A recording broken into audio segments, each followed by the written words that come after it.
प्रमोद महाजन कुठे गेले तुमच्या बरोबरचे आणि तुम्ही कुठे राहिलात असं विचारतात मला। या गावामध्ये कुठेही पुतळा दिसणार नाही। छोटे छोटे बेट तयार केल्याने संस्कृती तयार होणार नाही, त्यासाठी मोठाच प्रभाव त्याच्यावर लागणार। त्यांना ओरडू द्या, असंच काय करायचं, जातीवाद करायचा करा, धर्मवाद करायचा करा, पण आपली मुलं त्यांच्यामध्ये अडकता कामा नयेत। ही एवढी काळजी आपण घेतली तर आपले ससे वाचतील आणि डायनासोर मरून जातील।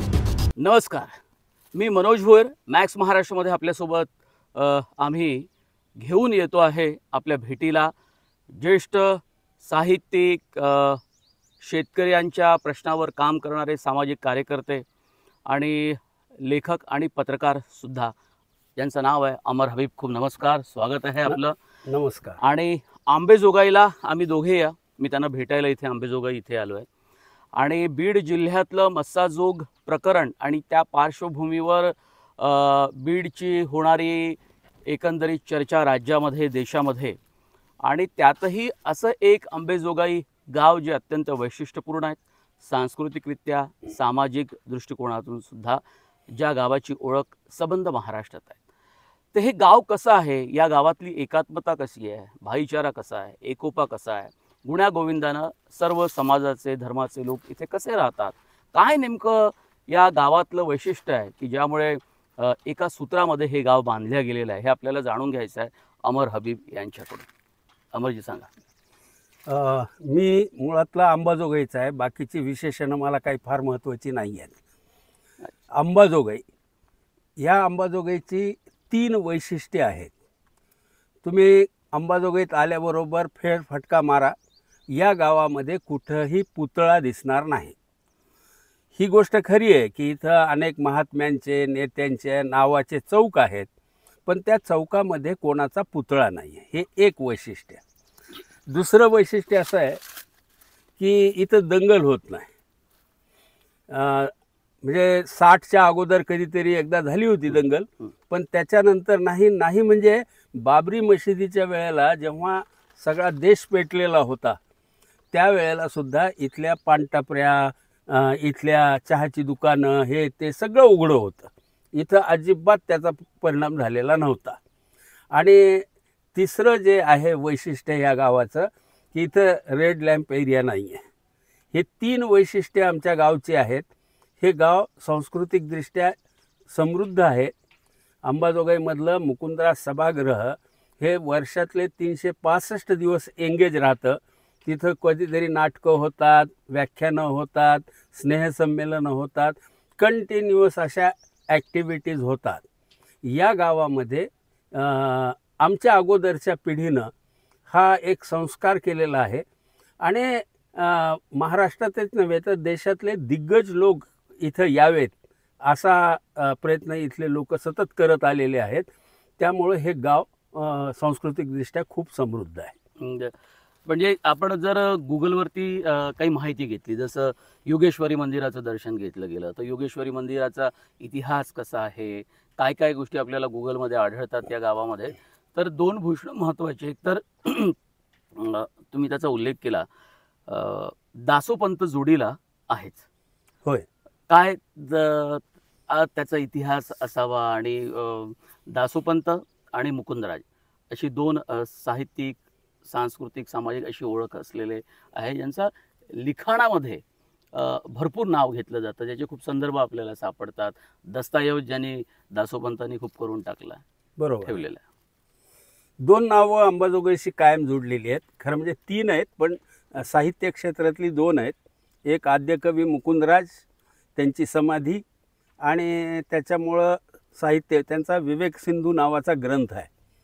आख्यायिका अशी आहे की ते इथं गुरुचा उपदेश, गुरु कसा असावा, ब्रह्म काय आहे आणि शिष्य कसा असावा, असा ती विषयाची मांडणी त्या ग्रंथाची आहे, विवेक सिंधूची।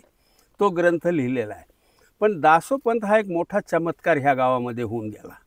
ते मुळातले बिदरचे, कर्नाटकातले, आणि सांगितलं असं जातं की दुष्काळ पडला, त्यांच्या वडिलांना शेतसारा भरता आला नाही, म्हणून राजानं त्यांना पोलीस ठेवलं, आणि नंतर चमत्कार होऊन ते गोदाम भरलं गेलं आणि ह्यांना मुक्तता मिळाली। हत्तीवर बसून ह्या पोराला त्याने बापाकडे पाठवलं होतं. पण ह्याने उडी मारली आणि तिथून जे निघाले ते पहिल्यांदा नांदेडला गेले गोदावरीच्या काठावर आणि तिथून अंबाजोगाईला आले. या माणसानं प्रचंड लिहिले, प्रचंड म्हणजे अक्षरशः प्रचंड, इतकं लिहिलेलं आहे त्याने. आणि त्यांना स्वतःला संस्कृत येत होती, उर्दू येत होती, त्यांना हिंदी येत होती, मराठी तर येतच होती, ह्या सगळ्या, तेलुगू येत होतीच. अशा सगळ्या भाषा येत असल्यामुळं त्याने या सगळ्या भाषांमध्ये लिखाण केलेलं आहे. मूळतः माझं स्वतःचं मत, ते दत्तभक्त होते, तो एक आध्यात्मिक पैलू त्यांचा होताच, परंतु त्यापेक्षाही तो माणूस डॉक्युमेंटेशन करण्याचा मास्टर होता. म्हणजे माझ्या असं लक्षात आहे की मला एक संशोधन करणाऱ्या माणसाने एक यादी पाठवली, जमिनीचे प्रकार किती असतात. तर मी जाणकार शेतकऱ्यांकडे घेऊन गेलो ते कागद, मला त्याचं डिस्क्रिप्शन द्या म्हणून. तर आम्ही फार कमी 10-15च्या पलीकडे नाही जाऊ शकलो, पण त्यावेळेला त्यांनी जवळपास 200 जमिनीचे प्रकार नोंदवून ठेवलेले आहेत. हे डॉक्युमेंटेशन फार कमी प्रसिद्ध झालेलं आहे. जे प्रसिद्ध झालेलं आहे तेही समजा ते अध्यात्म वगैरेच्या क्षेत्रातलं झालं, परंतु त्यांचं डॉक्युमेंटेशनचा जो भाग आहे तो अजूनही प्रसिद्ध झालेला नाही. आणि हे दस्तावेज आहेत, सगळे उपलब्ध आहेत. ट्रक भरून महाराष्ट्र सरकारकडे पाठवलेले आहेत. साहित्य संस्कृती मंडळ वगैरे जे आहेत ना, त्यांच्याकडे ते एक ट्रक भरून इथून त्यांचा साहित्याचा दस्तावेज गेला. पुढं त्याचं काहीच झालेलं नाही आहे. आणि ती एक खंत आहे, म्हणजे त्यांची समाधी आहे, त्यांची पासोडी आहे. ह्यांचं एक दुसरं वैशिष्ट्य असं होतं बरं का. मी मगाशी म्हटलं की आमच्या गावाला बाहेरचे मोठे लोक येऊन गेले. विनोबा भावे इथं येऊन गेले. आणि विनोबा आले तर ते गेले त्या समाधीला त्यांची, दासोपंतांची. तर त्या समाधीच्या तिथं त्यांनी सांगितलं की हे ठीक आहे की दासोपंत लिहित होते, भरपूर लिहित होते, पण तुम्ही काय करता? दासोपंताच्या भक्तांनी सातत्यानं लिहित राहावं, हा संदेश आहे दासोपंतांचा, असं त्या विनोबा भावेने आमच्या गावात सांगितलं होतं. भूदानच्या वेळेला ते आलेले होते. हां. तर दासोपंत हे एक मोठा चमत्कार आमच्या गावातला, साहित्य क्षेत्रामधला अत्यंत दिग्गज माणूस, परंतु प्रकाश झोतात न आलेला. त्या तुलनेमध्ये मुकुंदराज स्वामी यांची ख्याती आहे. आणि ते वारकरी संप्रदाय इथंही प्रत्येक एकादशीला यात्रा भरते. हे कंटिन्युअस इथं अंबाजोगाईमध्ये आम्ही यात्रेच्या वेळेला कवी संमेलनं भरवली. हे मला तुमचा हे माईक यात्रांमध्ये कवी संमेलन हे मी नाही ऐकलं. म्हणजे कदाचित माझं आकलन कमी होऊ शकतं किंवा माहिती कमी असू शकते, पण मी नाही ऐकलं. नाही, तो यात्रेचा जो मनोरंजनाचा भाग असतो तो थोडासा बाहेर असतो. अच्छा. आतमध्ये जे असतं ते थोडंसं शांत असतं. त्या ठिकाणी कुणीही कवीने यावं, एक कविता सादर करून जावं. माझी कल्पना अशी आहे की इथं हे कवीचं जर स्मारक आहे तर इथं एक कवी कट्टा असला पाहिजे. कार्यक्रम असो, कुणी संबंध महाराष्ट्रातून लोक इथे येत राहतात, त्यांनी यावं, त्या कट्ट्यावर उभं राहून एक कविता आद्य कवीच्या चरणी अर्पण करावी आणि जावं. असा एक कवी कट्टा ह्या भागामध्ये असायला हवा. बऱ्यापैकी काही डेव्हलपमेंट इथे सुरू आहे, पण मला असं वाटतं हे मंदिराचा पुढचा भाग असावा. हां, विस्तारीकरण आहे, हे अलीकडंच सुरू झालेलं आहे. पण ह्याच्यापेक्षा त्याला त्याशी जोडा. म्हणजे नुसतं सुशोभीकरण करून काय उपयोग आहे? त्याला हे एका कवीचं स्मारक आहे, ही जाणीव कंटिन्युअस ठेवावी. असं काहीतरी करायला हवं. नुसतं एखादं मंदिर आहे आणि दर्शनाला चाललेत एवढं करून नाही भागणार. मुकुंदरायासाठी तरी नाही भागणार. इथं असं काहीतरी स्मारक त्यांचं कवी कट्ट्यासारखं उभं राहायला पाहिजे असं मला वाटतं. मराठी आपण जर म्हटलं तर वेगवेगळे सांस्कृतिक सामाजिक कामं इथे होत असतील, उपक्रम होत असतील, पण सर्वांच्या मध्यवर्ती ही मराठी भाषा आहे. या मराठी भाषेबद्दलचं अंबाजोगाईमधल्या नागरिकांचं, इथल्या विद्यार्थ्यांचं प्रेम हे इतर शहरांपेक्षा खूप जास्त आहे. इतर शहरांशी तुलना नाही करता येणार, पण इथं ॲक्टिव्हिटीज तशा चालतात. म्हणजे उदाहरणार्थ आम्ही दर 2 वर्षांनी इथं साहित्य संमेलन घेतो, गावचं संमेलन. हे संमेलन कुठंतरी मोठा माणूस बोलवायचा आणि त्याचं व्याख्यान करून घ्यायचं असं नाही. हे फक्त गावचे कवी गावचे लेखक सगळे गावचंच असतं. इव्हन अध्यक्ष गावचा, उद्घाटक गावचा, असं गावचं युनिक संमेलन आम्ही दर 2 वर्षाला इथं घेतो. त्याच्यातनं एक पिढी तयार होते की ज्याला लिहिण्याची प्रेरणा होते. किंवा इथं आम्ही मुकुंदराजांच्या नावाने एक कविता ग्रंथालय केलं, एक्सक्लुझिव्ह कविताच. म्हणजे त्या 1800च्या पासूनच्या कविता आमच्या ग्रंथालयात उपलब्ध झालेल्या आहेत. लोकांनी हस्तलिखितं सुद्धा पाठवलेली आहेत. ते त्याला मुकुंदराज कविता ग्रंथालय नाव दिलं आहे, पण ते स्वतंत्र आम्हाला उभं करता आलेलं नाही आहे. ते आम्ही नगरपालिकेमध्ये एक स्वतंत्र विभाग, नगरपालिकेचं वाचनालय मोठं, त्याच्यात एक स्वतंत्र विभाग आम्ही त्याचा केलेला आहे. अशा वेगवेगळ्या ॲक्टिव्हिटीज सतत चालत असतात इथं. बालाजी सुतार तुमच्या इथल्या स्थानिक साहित्य संमेलनाचे अध्यक्ष होते आणि बालाजी सुतार हे असं एक नाव आहे या नव्या साहित्यिक लेखकू पिढीमधलं की जे चर्चेतलं आहे. महाराष्ट्रात बऱ्यापैकी त्यांनी आपली ओळख निर्माण केली आहे आणि ते अंबेजोगाईचे. बिलकुल. ते इथं अंबेजोगाईला लागून असलेलं आडस गावचे आहेत, पण त्यांचं शिक्षण अंबाजोगाईत झालं. त्यांनी व्यवसाय इथं सुरू केलेला होता. आता त्यांच्या बायकोला नोकरी वर्ध्याला लागली म्हणून ते वर्ध्याला काही काळासाठी गेलेले आहेत. पुन्हा येणार आहेत, इथं घर बांधत आहेत, त्यामुळं ते इथंच येऊन राहणार आहेत. अंबेजोगाईमधले साहित्य क्षेत्रामधले चांगली नावं जी आहेत त्याच्यामध्ये बरीच नावं आहेत, पण सध्या 3 नावांचा उल्लेख मला करायला पाहिजे.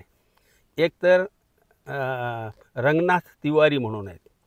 त्यांनी इतिहासाच्या कादंबऱ्या, म्हणजे असं त्याने खूप चांगलं, देवगिरी बिलावल ही त्यांची कादंबरी आहे, ती अमीर खुसरोच्या काळावर त्याच्यावर लिहिलेली आहे. नंतर त्यांनी बेगम समरू नावाची एक कादंबरी लिहिली. ती एक बेगम होती, तिचा इतिहास सगळा. बरं, सर काय करतात माहिती आहे का, सर त्या सगळ्या स्पॉटला जाऊन येतात आणि मग ती कादंबरी पूर्ण लिहितात. खूप मेहनत घेतात त्यासाठी. आता ते 80च्या वर गेलेले आहेत, तरीही त्यांचं लिखाणाचं काम चालू आहे. त्यांची 3री कादंबरी गुरुदेव टागोरवर आहे. ती मीच प्रकाशित केलेली आहे गावातून. तर हिंदीचे प्रोफेसर मराठीतही लिहितात, हिंदीतही लिहितात. भाषांतर, बिडारचं भाषांतर त्यांनी केलेलं आहे. तर तिवारी सर एक मोठं दिग्गज नाव आमच्याकडचे आहे. राम मुकद्दम होते, एक कलंदर माणूस होता, कवी, ज्याने मराठवाड्यातली पहिली गझल लिहिण्याचा त्यांना मान जातो. राम मुकद्दम एकदम कलंदर माणूस, आणि त्याचं जगणं आणि कविता जोडून पाहायला पाहिजे इतका कलंदर होता. बेहोश चालताना त्यांचा कविता संग्रह आहे. आणि 3ऱ्या शैला लोहिया, डॉक्टर लोहिया म्हणून मोठे समाजसेवक आमच्याकडे होऊन गेले, त्यांच्या पत्नी शैलाभाभी. तर शैलाभाभी ह्या तशा धुळ्याच्या, पण लग्न होऊन इथं आल्या आणि अंबाजोगाईचा जो सांस्कृतिक पिंड घडवण्यामधले लोक आहेत त्याच्यामध्ये शैलाभाभी आहे. महिलांना बाहेर आणणं, म्हणजे तो काळ जेव्हा लग्न होऊन त्या इथं आलेल्या होत्या, त्या काळामध्ये मोटरसायकलीवर डबल सीट जाणंसुद्धा लोक डोळे भरून असं बघायचे. त्या काळामध्ये भाभी उभ्या राहिल्या आणि त्यांनी मोठं काम केलं. शेवटपर्यंत करत होत्या. त्या परित्यक्त्या किंवा एकल महिला किंवा ह्यांच्यासाठी त्यांनी खूप मोठं काम उभं केलेलं होतं. आणि त्यांच्या कादंबऱ्याही खूप सकस, गीत सकस, त्या नृत्य करायच्या, नाटकात अभिनय करायच्या, म्हणजे असं जीवनाच्या सर्व क्षेत्रांना त्यांचा स्पर्श होता. त्या वारल्या. ही नावं जी आहेत हे साहित्य क्षेत्रामध्ये इथं असल्यामुळं, आम्हाला मिळाल्यामुळं तो संस्कार आमच्यावर झालेला आहे, आमच्या पिढीवर, आणि तोच आता पुढं घेऊन जातो. नव्या पिढीतले लोक तयार होत आहेत तसं काही? हो, बालाजी सुतार त्याचं उत्तम उदाहरण आहे की बालाजीसारखा माणूस इथं, म्हणजे तिवारी, शैलाभाभी, रामकाका ह्याच्या नंतरच्या पिढीमध्ये नाव घेण्यासारखं नाव जे आहे ते बालाजीचं आहेच. पण तुम्ही आता तुमचं वय साधारणतः 70च्या आसपास असेल. हो. आणि तुम्हाला महाराष्ट्रातला शेतकरी संघटनांचा इतिहास, साहित्यिक, गझल, आत्ता तर आपण भेटलोच मुळात अखिल भारतीय 2ऱ्या गझल साहित्य संमेलनाच्या निमित्तानं आपण दोघे श्रोते म्हणून तिथे उपस्थित होतो. तर या सगळ्या गोष्टी सातत्यानं होत आहेत. ह्या तुम्ही सगळं इथलं राजकारण बघताय, महाराष्ट्राचं नासलेलं राजकारण, सांस्कृतिक प्रदूषण म्हणा, सांस्कृतिक राजकारण जे होताना आपण पाहतोय. या निमित्तानं तुम्ही दिल्लीमध्ये पण बराच काळ होता, पत्रकारिता केली, तिथलंही राजकारण, समाजकारण पाहिलं. तिथून महाराष्ट्र, वेगवेगळी राज्य तुम्ही पाहिली. काय साधारणतः तुम्हाला असं वाटतं की जे अंबेजोगाईचं वातावरण आहे तसं वातावरण जर सर्वत्र टिकून राहिलं तर एक देश घडायलाही, देश टिकून राहायलाही, एकोपा कायम राहायला खूप मदत होईल आणि खूप छान आनंदी वातावरण राहू शकेल. जरा विस्तारानं तुमची मांडणी किंवा चिंतन मला यावर हवं आहे. नाही नाही, मुळात अंबाजोगाईचं जे लोकेशन आहे, ठिकाण आहे, इथली पार्श्वभूमी, इतिहास आहे, तो सगळीकडे मिळेलच असं काही नसतं. म्हणजे आमच्या शेजारी परळी आहे, परळीमधला आणि अंबाजोगाईमध्ये मोठा फरक आहे हा. तर ते प्रत्येक गावाला एक इतिहास असतो, एक पार्श्वभूमी असते, त्याच्यातून ते निपजत जातं. त्यामुळे तो आकार ते कसं घेईल पुढं काही सांगता येत नाही.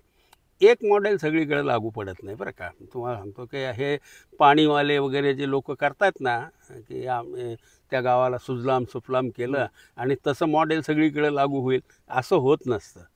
तिथं कोणीतरी असं झुकून देणारा, समर्पण करणारा, त्याच्यासाठी वेळ देणारा, अशी माणसं उभी राहावी लागतात. आणि आजच्या काळामध्ये अशी माणसं मिळणं फार कठीण झालेलं आहे. त्याचं कारण असं आहे की जीवन इतकं गतीचं होत चाललेलं आहे की ह्याच्यामध्ये तुम्हाला तेवढा विसावा घेताच येत नाही. त्यामुळं पुढच्या काळामध्ये सांस्कृतिक आव्हानं कशी राहतील ती बघायला पाहिजे. कारण आपल्याला, आमच्या पिढीला तरी पार्ट टाईम काय होणार वेळ होता, पण आत्ताच्या पुढच्या पिढीला ते नाही आहे. नंबर 2, स्थलांतर खूप वाढलेलं आहे. त्यामुळं पूर्वी आमच्या काळामध्ये एवढं स्थलांतर नव्हतं, आम्ही गावातच राहायचो, त्यामुळं फेस टू फेस सगळं माहीत असायचं. आता ते राहणार नाही, त्यामुळं तेही एक मोठं आव्हान आहे. मला असं वाटतं बरं का की हळूहळू संस्कृती संगम होत जाईल. लक्ष्मणशास्त्री जोशी आपले वाईचे, त्यांनी फार छान सांगितलेलं आहे की संस्कृती ही संकरातून निर्माण होते. संकर नसेल तर संस्कृती नाही. तर संकर होणं आवश्यक आहे. आता नवीन जगामध्ये मला असं दिसतं की मुलं आमच्या ह्याच्यातली कुठं गेली, बाहेर देशात गेली. आता त्यांनी ते जीवन बघितलेलं आहे, तिथलाही संस्कार त्यांच्यावर होतो, इथलंही होतं. आता तर असं व्हायला लागलेलं आहे की खूप मोठ्या प्रमाणात मुलं परदेशातच जन्माला यायला लागलेली आहेत. तर हा जो संस्कृती संकर आहे, ही एक संक्रमण आहे आत्ताचा काळ. आणि ह्याच्यातून जगाची एक संस्कृती तयार होईल आणि त्या संस्कृतीचा प्रभाव मला असं वाटतं की जास्त व्यापक प्रमाणामध्ये होईल. असे छोटे छोटे बेटं तयार केल्याने संस्कृती तयार होणार नाही, त्यासाठी मोठाच प्रभाव त्याच्यावर लागणार आहे आणि ते होणार आहे. मी ह्याच्या बाबतीमध्ये मोठा आशावादी आहे. येणारा युग काळं आहे वगैरे असं मी मानत नाही. मला असं दिसतं की येणारे युग हे चांगलंच असणार आहे. हे बघा, पृथ्वी तलावरून डायनासॉर नष्ट झाले, हो, ससे नाही नष्ट झाले. हे आजचे जे सत्ताधारी वगैरे जे दिसतात ना आपल्याला, हे डायनासॉर आहेत, हे मारायला आलेले आहेत, म्हणून इतका गोंधळ करतायत. जाती, धर्म ह्या सगळ्या गोष्टी डायनासॉरच्या अवस्थेमध्ये आहेत की ज्या वेळेला डायनासॉरला खायला मिळत नव्हतं. मी एक फार महत्त्वाची गोष्ट म्हणतो की काय होतं की धार्मिक संघटना, जातीय संघटना एवढ्या आक्रमक का व्हायला लागल्या माहिती आहे का? त्यांची पोरं पळायला लागलेली आहेत. ते समजा एका जातीचा मुलगा तो म्हणतो की मला कशाला ह्याच्यात गुंतवता, मला जाऊ द्या, मला वेगळं काम करायचं आहे. जी बाहेर गेली ना मुलं, त्या मुलांना काही घेणं देणं नाही ह्याचं, तुमच्या जातीचं, धर्माचं वगैरे. आणि हे बघितल्यावर हे चवताळलेले आहेत. ह्यांना खायलाच मिळत नाही आहे ना, जे मुलाचं जीवन खायचं आहे त्यांना, आयुष्य, म्हणून हे जास्त आक्रमक होऊन त्यांच्यापर्यंत पोचायचा प्रयत्न करतायत. हे शेवटचे दिवस आहेत ह्या डायनासॉरचे. हा काळ किती राहील, 5 वर्ष राहील का 50 वर्ष राहील हे सांगता येत नाही. पण जाती, धर्म किंवा हे राजकारण फालतू ह्या गोष्टी ज्या आहेत ह्या आता मरणासन्न आहेत, मरणाच्या टप्प्यावर येऊन पोचलेले आहेत, म्हणून ते आक्रस्ताळे झालेले आहेत. त्यामुळं सस्यांनी शांत राहावं, सावध राहावं, आणि म्हणजे हे मेल्यानंतर आपल्याला आपलं काम करता येऊ शकतं. म्हणून मी सामान्य माणसांना हेच सांगतो की थोडंसं पेशन्स धरा, ह्यांच्यात अडकू नका, आपली मुलं अडकू देऊ नका. ह्यांना ओरडू द्या, असंच काय करायचं, जातीवाद करायचा करा, धर्मवाद करायचा करा, पण आपली मुलं त्यांच्यामध्ये अडकता कामा नयेत. ही एवढी काळजी आपण घेतली तर आपले ससे वाचतील आणि डायनासोर मरून जातील. युवा नात्यांबद्दल तुम्हाला काय वाटतं? म्हणजे कौटुंबिक नातं, नातू आणि आजोबा, मानवी संबंध असेल, कौटुंबिक संबंध असेल, समाजामध्ये सुद्धा वेगवेगळ्या धर्माचे, जाती समूहाचे लोक एकत्र येणं आणि त्यांच्यातला गोडवा नात्यामधला, आणि तो असा गोडवा वाढत वाढत जाऊन एक जो संबंध समाज म्हणतो आपण, तो खूप रोजचं जीवन आपलं सुसह्य करून घेतो, जगतो. आणि कुठे खूप ठिकाणी असे आपल्याला विखुरलेल्या स्वरूपातली नाती दिसतात, तडे गेलेले दिसतात, सामाजिक वीण उसवलेली आपल्याला पाहायला मिळते आणि असं रखरखीत वाटतं, मजा येत नाही, काहीतरी असं एकदम भेसूर चित्र पुढे येतं. बरोबर आहे. माझ्यापुरतं असं आहे की मी जेव्हा लग्न केलं, मला मुलं बाळं झाली, त्यावेळेला मला घराकडे लक्ष द्यायला वेळच नव्हती. हां, आणि आता मात्र जेव्हा मी पंख दुमटून घेऊन घरी बसलो, त्याच्यानंतर माझ्या नातवांशी माझे रिलेशन्स खूप चांगले झाले. मला त्यांचं उमलणं पाहायला मिळालं आणि त्यांना मला संवाद करता आला. मला वाटतं की हे नातं जे आहे ना, ह्युमन, हे फार महत्त्वाची गोष्ट आहे मानव जीवनामध्ये, की त्याच्यामध्ये. आणि कसं आहे माहिती आहे का, इतर प्राण्यांमध्ये असं आहे की त्यांची लेकरं फार लवकर, त्यांची पिल्लं जी आहेत ती फार लवकर मोठी होतात आणि म्हणून ते वेगळ्या जगामध्ये जाऊ शकतात.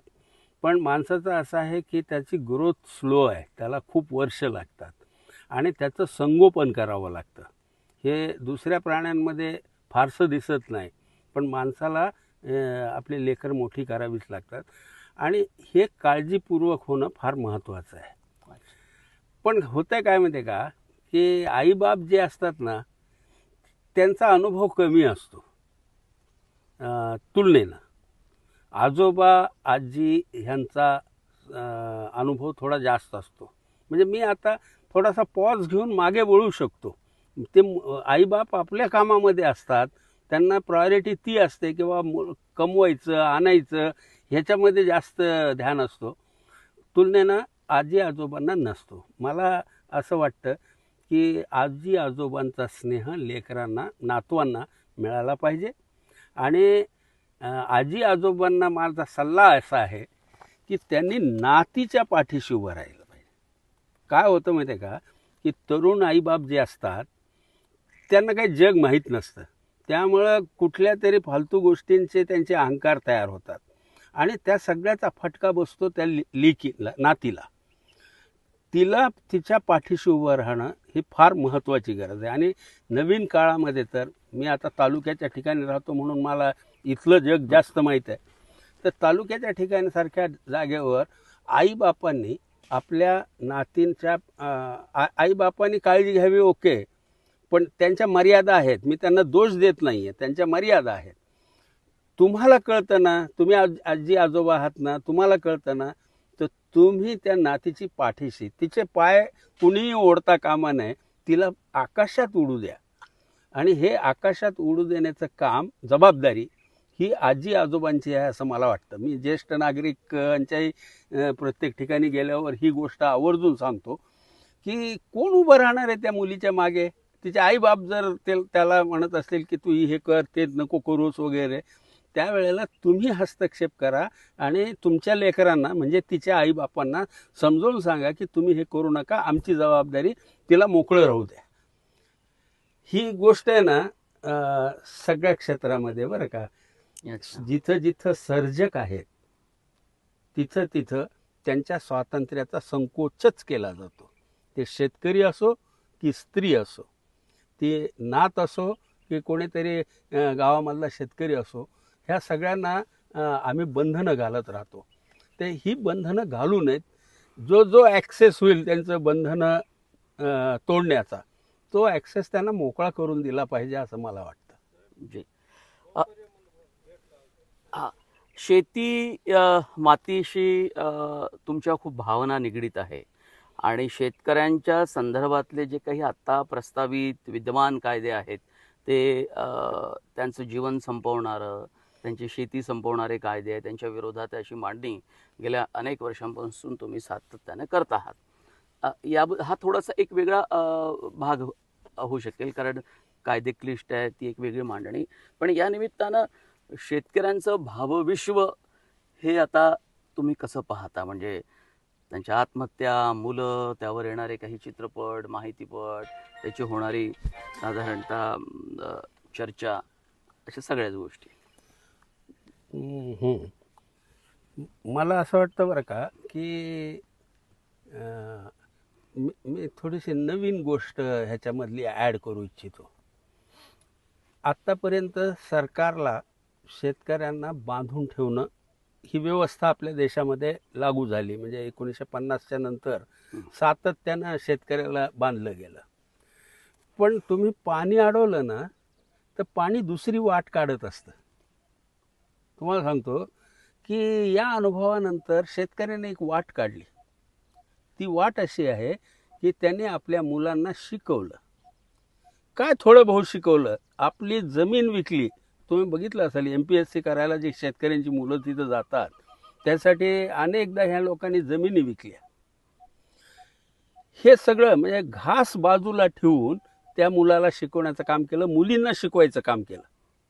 म्हणजे मला एक केस इतकी छान माहीत आहे की एक 4थी मधल्या मुलीला तिचा बाप म्हणतो, त्या पोराशी तू का बोललीस म्हणून दाटत होता. तोच बाप मॅट्रिकच्या नंतर पुण्याला शिकवायला नेण्यासाठी त्याच बापाने त्या मुलीला तिथे नेऊन सोडलं. हा काळ आहे. शेतकऱ्यांनी आपल्या मुलांना शेतीच्या बाहेर काढलं. आज अशी अवस्था आहे बरं का, हा कृषीप्रधान वगैरे जो देश होता त्या देशामधली अवस्था अशी आहे की आता 10 ते 15% लोक फक्त शेतीवर अवलंबून आहेत. बाकीच्यांच्या प्रत्येकाच्या घरामध्ये शेतीच्या बाहेरचं उत्पन्न यायला लागलेलं आहे. हा मोठा बदल झालेला आहे. हे ट्रिमंडस चेंज आहे बरं का भारतामधला, लोकांनी काढलेला. या शेतकऱ्यांना कोणी आंबेडकर मिळाला नाही की जो सांगेल शहराकडे चला. तो आंबेडकर मिळाला नाही. यांना कोण्याही नेत्यानं सांगितलं नाही की तुम्ही शेती सोडा आणि बाहेर पडा. पण ह्या लोकांनी आपल्या मुलांना शेतीच्या बाहेर काढलं. आणि हा मोठा बदल, सिग्निफिकंट बदल आहे. तो मुख्यतः 80च्या नंतर आलेला आहे. 80ला सुरू झाला मोठ्या प्रमाणात आणि 90च्या नंतर तर खूप झालं. आता 2025मध्ये माझं ऑब्झर्वेशन असं आहे की 10 ते 15% लोक आता केवळ शेतीवर अवलंबून, त्यांच्या घरामध्ये दुसरा पैसाच येत नाही, असे 10 ते 15 आहे. आणि सगळ्या सुसाईड ज्या होत आहेत ते त्या 10 ते 15% लोकांमध्ये होत आहे. आणि हे जे बाकीचे लोक आहेत, त्यांचा मुलगा कुठंतरी ट्रॅक्टर चालवत असेल, कुठं किराणा दुकान असेल, कुठं टॅक्सी चालवत असेल किंवा IT मध्ये गेला असेल, काय बँकेत काम करत असेल, काही करत असेल, पण शेतीच्या बाहेरचं उत्पन्न शेतकऱ्यांच्या घरामध्ये येऊ लागलेला हा मोठा बदल आहे. तुम्ही शेतकरी माणसं आहेत. माणसांवर एक प्रकारची व्यवस्था चालू शकत नाही जी कायम तुम्हाला पराधीन ठेवेल. तुम्ही काही काळ ठेवू शकाल, दीर्घकाळही ठेवू शकाल, पण त्या माणसाची कायम धडपड अशी असते की तो त्याच्यातनं बाहेर पडण्याचा प्रयत्न करत राहतो. आणि तो प्रयत्न आता एका टप्प्याला आलेला आहे. मी आता शेतकरी चळवळीत असल्यामुळे माझं हे लेटेस्ट निरीक्षण आहे की शेतीमधनं मोठ्या प्रमाणात लोक बाहेर पडलेले आहेत. आणि येत्या 15-20 वर्षामध्ये प्रॉब्लेम निर्माण होईल की शेती कुणी करावी. पण आता क्लस्टर शेतीचा एक प्रयोग त्या कायद्यामधून होण्याचं चे संकेत मिळत होते.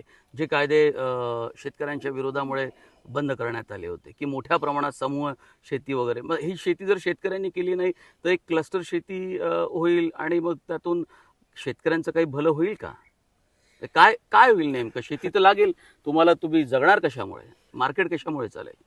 हो, आता ज्यांच्यासाठी शेती केली जाते त्यांनी ह्या गोष्टीचा विचार करायचा आहे. शेतकऱ्यांनी विचार करून नाही चालणार. आतापर्यंत शेतकरी काय करत होते, पिकवत होते आणि त्याच्यावर बाकीचे लोक मजा करत होते.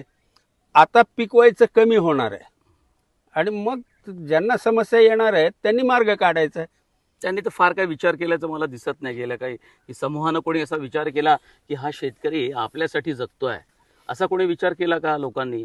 फार शेतकऱ्यांबद्दल आस्था असते तशी, पण असा एक समूह एकत्र आला की ज्याने शेतकऱ्यांच्या आत्महत्यांवर खूप चिंता व्यक्त केली, त्यांच्या जगण्या मरण्यावर चर्चा केली.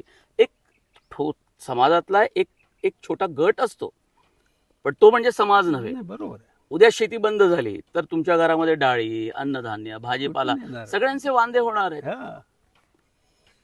आता आता हे काय केलेलं आहे की तुम्ही तो जीएसटी लावलेला आहे, सरकारकडे भरपूर पैसा येतो, काही काळ तुम्हाला आयात करता येईल, पण सदा सर्व काळ ह्या 140 कोटी लोकांच्या देशाला सदा तुम्ही पेट्रोल सारखं आयात करत बसलात तर पेट्रोलही आयात करा आणि अन्नधान्यही आयात करा, म्हणजे वाट लागेल आपल्या देशाची. महागाई होईल, आयात निर्यातीचं शुल्क म्हणजे ते सगळं बदलत राहतं, स्ट्रक्चर त्याची हो. संरचना. आणि त्या देशामध्ये काय काय परिस्थिती होईल ती काय तो देश काही भारत थोडी ना कंट्रोल करतो की तिथली मार्केट व्यवस्था काय आहे, ती तिथे तिथे जसे जसे काही बदल होत असतील त्याचे परिणाम सुद्धा आयात निर्यातीवर होईल आणि त्याचे अर्थातच परिणाम भारताच्या अर्थव्यवस्थेवर, कृषी काय व्यवस्थेवर. केलं मोदींनी ना, ते जे कायदे आणले होते तो बाळबोधपणा होता, मूर्खपणा होता आणि त्याच्यात हितसंबंधी असतील ते मला काय माहीत नाही. बेसिकली सीलिंगचा कायदा, ज्याच्यामुळे फ्रॅगमेंटेशन ऑफ लँड झालेलं आहे, जमिनीचे प्रचंड तुकडे झालेले आहेत. 2 एकरच्या आतले 85% शेतकरी, तर हे शेतकरी शेती करून जगूच शकत नाही ना. ह्यांना भाव दिला, हे वेडे लोक आहेत, हमी भाव वगैरे जे म्हणालेत ना, किती भाव दिला? हे बघ, चतुर्थ श्रेणी कर्मचाऱ्याला 2.5 लाख रुपये वर्षाला मिळतात. खर्च वजा जाता 2.5 लाख रुपये तुम्हाला मिळतील अशी काही सोय तुमच्याकडे आहे का? तर ती तशी सोय 2 एकरमध्ये नाही आहे. मग तुम्हाला काय सिस्टीमचा विचार करावा लागेल. आम्ही म्हटलं की बाबा सिलिंगचा कायदा रद्द करा, लोक एकत्र येतील, कंपन्या काढतील. तुम्ही जे क्लस्टर म्हणायला लागलात तर तुम्ही सिलिंग उठवा ना. मोदीनं ते काही केलं नाही, सिलिंग उठवलं नाही. आवश्यक वस्तू कायदा, ज्या कायद्याने सरकारला हस्तक्षेप करण्याचा अधिकार दिलेला आहे, म्हणजे किंमत नियंत्रण करता येते सरकारला, तुम्हाला वाहतूक, ट्रान्सपोर्टेशन, साठा, या सगळ्या गोष्टीवर, वाणिज्याच्यावर तुम्ही नियंत्रण करू शकता. असा कायदा ह्या देशामध्ये कशाला हवा? तो इंग्रजांचा कायदा होता, त्यांच्या सैन्याला अन्न लागणार. आजही माझ्या देशातल्या सैन्याला जर काही लागणार असेल ना, शेतकरी स्वतःहून करतील, कारण त्यांचीच मुलं आहेत तिथं, शेतकऱ्यांचीच मुलं सैनिकावर. त्यामुळे त्याचा काही प्रश्न येणार नाही आहे सैन्यासाठी. प्रश्न असा आहे की तुम्ही तुमच्या राजकारणासाठी शेतकऱ्यांचा वापर करून घेताय. तुम्ही धान्य फुकट वाटणार, तुम्ही काय फालतू गोष्टी करत राहणार आणि त्याला बंधन शेतकऱ्यांना, असं कसं चालेल? तुम्ही शेतकऱ्यांना मार्केटमध्ये जाऊ द्या व्यवस्थित, त्यांना तुम्ही घ्या विकत आणि काय फुकट वाटायचं ते वाटा. म्हणजे मी अर्थशास्त्र म्हणून ते मान्य करणार नाही, परंतु आजच्या घडीला मी एवढं म्हणू शकतो की तुम्ही शेतकऱ्यांच्या कंपन्या होऊ द्या ना. का अडवल्या? जगभर शेतकऱ्यांच्या कंपन्या आहेत, जगात सगळीकडे आहेत, आणि भारतामध्येच कंपनी नाही. एक नाशिकला सह्याद्री फार्मचा जो नाही, ते नॉन ॲग्रिकल्चर जॉब आहे, ते प्रोसेस इंडस्ट्री आहे. शेतीची कंपनी करता येत नाही, कारण 54 एकर कोरडवाहूचं बंधन आहे, 18 एकर बागायतचं बंधन आहे. इतक्या कमी होल्डिंगवर कुणीही कंपनी काम करू शकत नाही. मी म्हटलं की आता मराठवाड्यामध्ये 200 एकर जर माझ्याकडे शेती असती तर 200 एकरवरचा लॉस मला सहन झाला नसता. मी मुंबईहून प्रोसेस करून पाणी मराठवाड्यात आणलं असतं, मी थांबलो नसतो त्यासाठी, आणि सरकारवर बोजा न करता आणला असता. हे तुम्हाला कळतच नाही आहे. तुम्हाला समाजाचं कल्याण करायचं आहे, त्यामुळं पाणी द्यायचं आहे, अमुक द्या तमुक द्या, असं नाही. लोकांना त्यांच्या पायावर उभं राहू द्या. माझा साधा प्रश्न आहे, जगात जर शेतकऱ्यांच्या कंपन्या असतील ना, तर माझ्या देशातल्या शेतकऱ्यांनाही कंपन्या करू द्या. ते कॉर्पोरेट अमुक टमुक ते नका सांगू. मी म्हणत नाही की अदानी अंबानीला करू द्या, मी म्हणतो की शेतकऱ्यांच्या कंपन्या होऊ द्या. हो, म्हणजे ज्याचे 2 एकर त्याला द्यायचेत ना, त्याला शेअर म्हणून ट्रान्सफर करा आणि त्याचा शेअर होल्डर करा. घरात बसून पैसे मिळतील. माझा स्वतःचा दावा आहे, कंपन्या झाल्या ना तर पहिल्या 3 वर्षामध्ये आज जितके पैसे मिळतात त्याच्या 10 टाइम्स पैसे मिळायला लागतील शेतकऱ्याला. आणि हे झाले करूच देत नाही आहेत. ह्या बेड्या तोडल्या पाहिजेत. एक अंबेजोगाईपासून आपण सुरुवात केली आणि मग स्वाभाविक आता वेगवेगळ्या क्षेत्रामध्ये तुमचा वावर होता. अजूनही वेगवेगळ्या क्षेत्रातल्या मित्रांशी तुमचा अव्याहतपणे संवाद सुरू असतो. पत्रकारिता, शेती, शिक्षण, साहित्य, गझल. एक छोटासा प्रश्न माझा राहून गेला की प्रमोद महाजनांचं गाव म्हणून अंबेजोगाईला ओळखलं जातं. गोपीनाथ मुंडे हेही याच गावामध्ये शिकत होते. तर प्रमोद महाजनांच्या काय आठवणी आहेत त्या एक सांगितल्या की मग नंतर आपण या संवादाचा शेवट करू शकू. मला क्षमा करा, पण मी तुम्हाला सांगतो की हे गाव मुकुंदराजाचं, हे गाव दासोपंतांचं, हे गाव स्वामी रामानंद तीर्थांचं, हे गाव अमर हबीबचं. प्रमोद महाजन वगैरे इथं राहत होते. मग मी चूक माझी दुरुस्त करतो. प्रमोद महाजनांच्या नावानं नाही, म्हणजे बरोबर याच नावाने ओळखलं जातं, पण एक प्रमोद महाजनांच्या या गावाशी निगडीत काय आठवणी आहेत? ते इथं त्यांचे वडील मुख्याध्यापक होते जिल्हा परिषद शाळेमध्ये. ते लोक उस्मानाबादवरून इथं आले, त्यांचे वडील. प्रमोद महाजन इथं शिकले. प्रमोद महाजनचे वडील हे ट्रॅडिशनली RSS वगैरेचे नव्हते, ते प्रो काँग्रेस होते असं लोकांनी मला सांगितलं. म्हणजे फॅमिली बॅकग्राऊंड अशी प्रमोदची नव्हती RSSची. नंतर तो चांगला वक्ता होता. थोडासा लाईन ठरवणं हेही त्याला कळत होतं, त्यामुळं तो पुढं जात होता. मी अनेकदा सांगितलं की प्रमोद महाजन जो आहे ना, तो पुढे जाणारा माणूस होता, म्हणून तो मागे वळून पाहत नव्हता. म्हणजे त्याचं नुकसान करणाऱ्यालाही तो क्षमा करून पुढंच जायचा, आणि जो समर्थक आहे त्यांच्याकडेही दुर्लक्ष करून पुढं जायचा. तो कुणाला हे असं नाही करत. म्हणजे प्रमोद महाजननं मागं वळून पाहिलंच नाही, तो पुढंच जात राहिला. तर तो गेला. त्याचा मतदारसंघ अंबाजोगाई म्हणजे बीड जिल्हा नव्हता, तो मुंबईवरूनच निवडून आलेला. त्यामुळं ती एक आहे. मला बापू काळादार त्यांनी सांगितलं होतं की RSSवाल्यांनी प्रमोदचं नाव दिलं सेक्रेटरी म्हणून, आणि माझी इच्छा आहे की तू जनता पार्टीचा सेक्रेटरी महाराष्ट्राचा व्हावा, असं मला म्हणले होते. पण माझा टेम्परामेंट राजकारणातला नाही, त्यामुळं मी तिकडे गेलेलो नाही. गोपीनाथराव मुंडे परळीच्या बाजूला एक नाथरा नावाचं गाव आहे, तिथले आहे. ते इथं शिकायला राहत होते. इथलं त्यांचे विद्यार्थी दशा इथून झालेली आहे.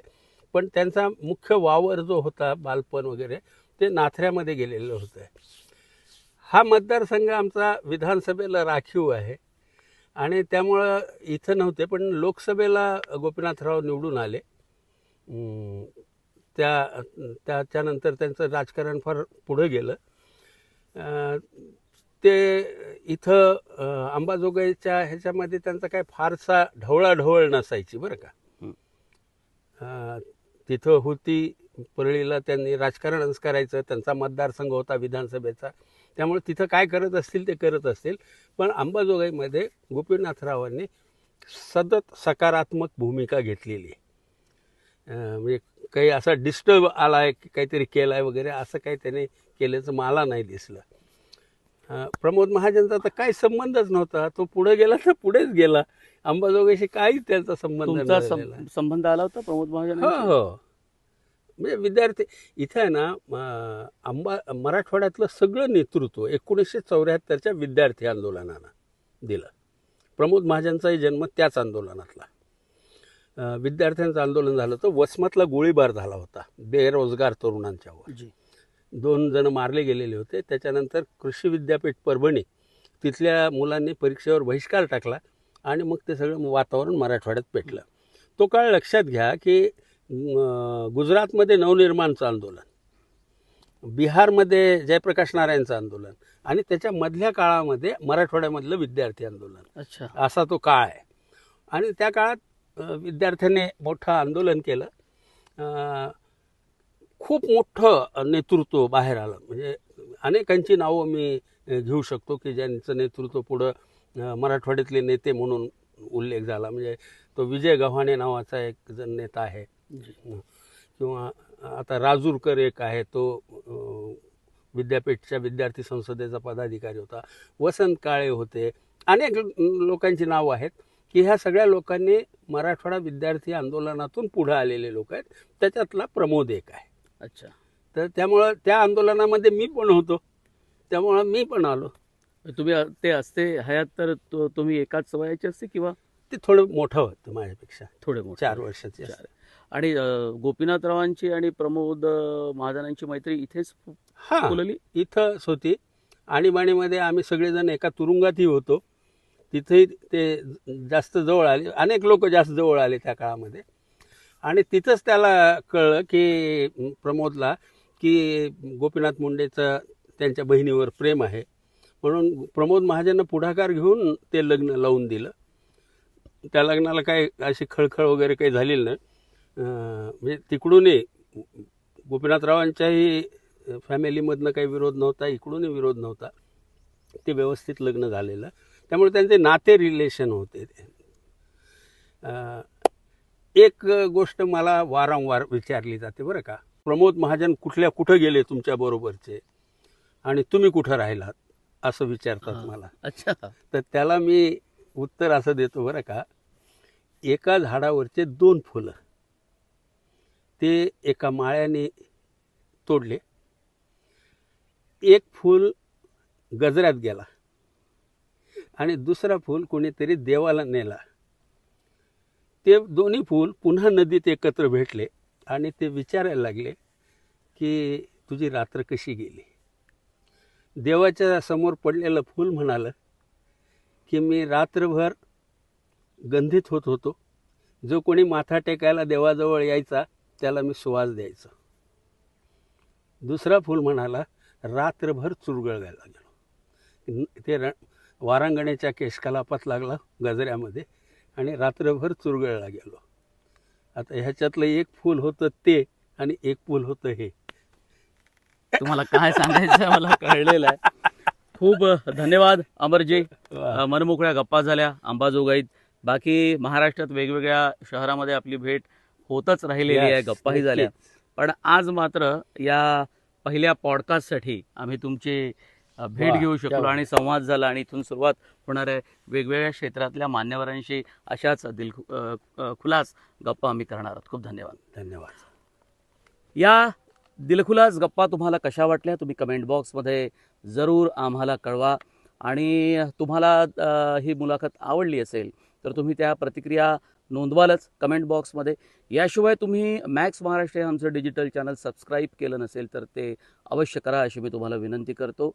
आणि या चॅनलचे व्हिडिओ पाहण्यासाठी तुम्हाला त्याचे नोटिफिकेशन येणं खूप मोबाईलवरती गरजेचं असतं आणि त्यासाठी तुम्ही या चॅनलच्या बेल आयकॉनवर बटन दाबावी अशी मी तुम्हाला विनंती करतो. तुम्हा प्रेक्षकांचे खूप खूप आभार. धन्यवाद.